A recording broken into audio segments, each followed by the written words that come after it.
Okay, next step is I'm going to install the in-cabin temperature sensor. You can see that guy from the junkyard. Okay, there's a module.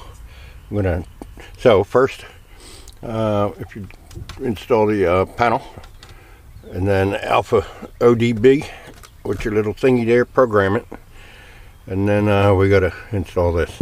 So the way I'm doing it is took the module off, bam, and I'm going to tap into it with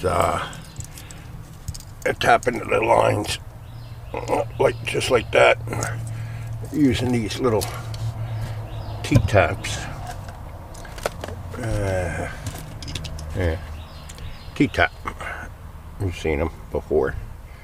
Google it. T-tap. Okay, I made myself a little template here for when I do this. This just shows me so I don't get screwed up on where all my wires are going.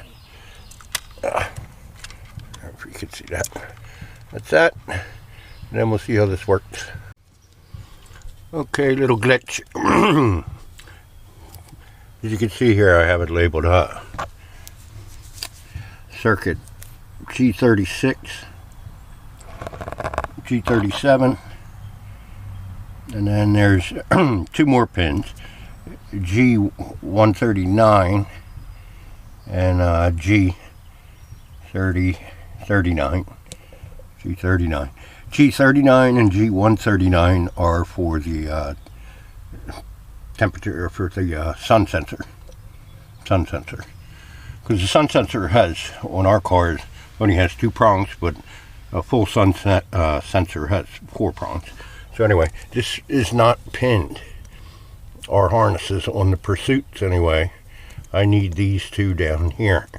There's no pin, so I got to pin them first. Back.